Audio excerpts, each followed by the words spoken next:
Horror movies have taught us that when a couple goes out into the woods, it's the beginning of the end. We can take Splinter as an example. A guy and a girl are passionately making out. There's no sign of trouble. But in the next frame, they are attacked by a blood-sucking parasite.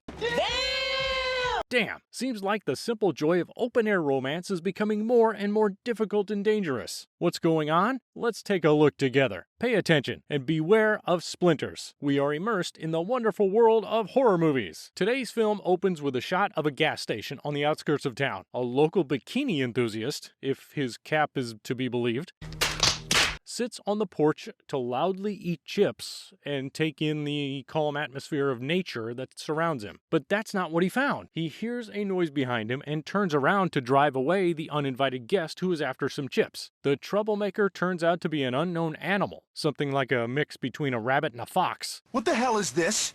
That apparently has been chewed up and spat out. We see a terrible scene of a massacre of a gas station attendant. Now it is clear that we are not just watching a movie, but a horror movie. It was messy, but whatever. The next scene is more peaceful. A nice couple set out on a camping trip in the woods to celebrate their anniversary. Finally, something nice. The person driving this relationship is the girl, Polly. She is ready to chop wood and jump on her man. My kind of woman. Meanwhile, her partner is not so good with his hands, if you know what I mean. He's a simple scientist, a biologist. I'm something of a scientist myself. He likes to talk about the ancient wood, about how some of the trees are 200 years old. He is far from Bear Grylls. In the midst of this film, he shows off the full extent of his skills by breaking the tent. They have no choice but to leave the camp behind and look for a hotel. Back on the road, Polly and Seth are driving along when they see a woman standing on the roadside who is asking for help. At first, they drive past her, but then they feel guilty and slow down to think about what her problem might be and how they could help. While they are talking in the car, the woman's companion approaches the driver's side with a gun in his hand and demands that Polly and Seth give them a ride. How could you refuse such a charming man, even with a revolver in his hands? Their new friends are Dennis and Lacey. Now that they are all in one car, the two couples chat a little, and it turns out that Dennis is on the run from the law and Lacey is the love of his life. Not only does she love Dennis,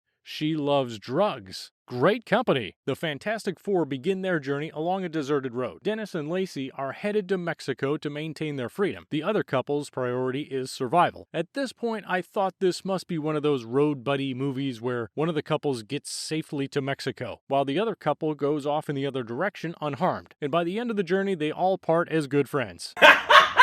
But it isn't. They run over something and pop the tire. Dennis and Polly get out to change the tire, as they are the most skillful. Lacey gets Seth to check on the little animal they hit. The animal cannot be saved, but tries to bite Seth's hand. He manages to pull it away at the last moment. You're a lucky guy, Seth, and you don't even know it. But Dennis is not so lucky. While changing the tire, he gets a black splinter in his finger. He doesn't think that it's a big deal, but not everything is as simple as it seems. Having changed the tire, they continue on their journey. However, it turns out that the tire wasn't their only problem. The radiator was also damaged. This causes them to stop at the gas station we saw at the start of the film, where the guy eating chips was attacked. Dennis goes inside, but can't find anyone. He starts stealing food as compensation for poor customer service. Justice. Then it becomes clear that there's no use waiting around for good service at this gas station. Lacey tries to break into the toilet, but something is blocking the door. When she finally manages to open it, she sees the gas station attendant, who now looks like a bloody sea urchin. He asks Lacey to finish him off. At first, nobody believes Lacey when she tells them about a disfigured guy in the toilet, but they change their tune when he gets up to attack Dennis and is not affected at all by gunshots. The former bikini lover knocks Lacey to the ground and tries to do the same to Seth, but Seth, Dennis, and Lacey manage to lock themselves inside the gas station. The gas station is now their fortress, and they are under siege. Dennis can't find a comfortable spot and rushes over to Lacey, believing that she is alive and needs his help. He wants to pull his girlfriend inside, but there is no saving her. Lacey's body attacks Dennis. He only manages to escape thanks to Seth and Polly. They slam the door shut, which breaks off Lacey's wrist, which then starts acting like the Thing from the Addams Family.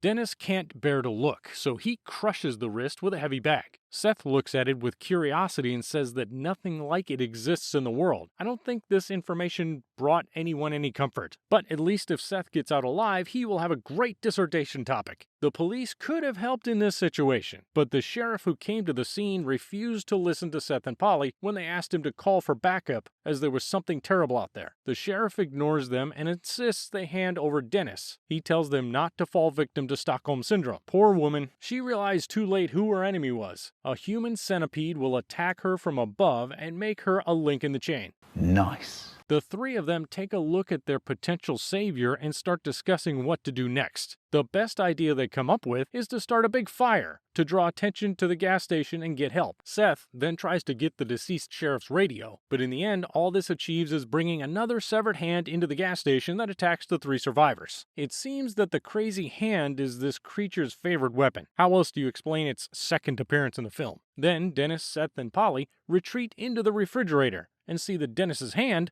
that he got a splinter in when changing the tire, is irritated, and the infection is spreading. Polly and Seth save their former captor by helping him cut off his limb. They go for the bloodiest option possible. They cut his arm with a stationary knife, and then hit through the bone with cobblestone. Things calm down a little after that. Polly finds solace in a bottle of beer, and Seth starts to show his worth. He takes a guess that the monster is attracted to heat and attacks the hottest object in the vicinity. Seth uses ice to cool his body down and goes outside to see if there's anything useful in the police car. But everything goes wrong and something breaks into the gas station. Dennis and Polly are forced to hide in the refrigerator. Seth runs in with a shotgun to save the day. This triggers the final battle.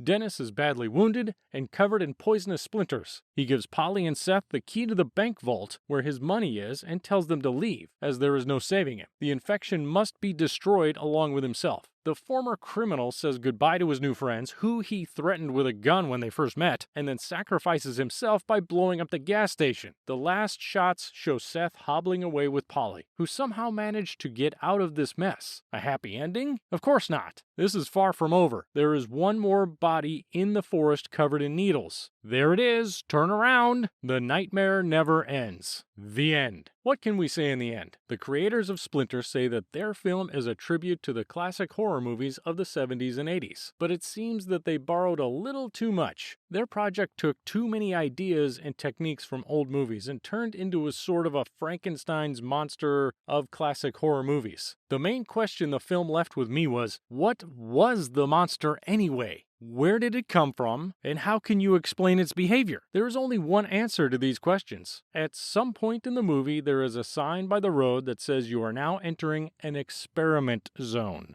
Perhaps it all started there. Or maybe this is exactly the place where the creators of the movie dug up the bodies of old films and tried to revive them in their own project. Both of these are possible. What questions do you have that were left unanswered about this movie? And what do you think about Splinter? Share your thoughts in the comments. It's been nice talking to you today. Thank you for watching, and be careful in nature. Bye, everyone.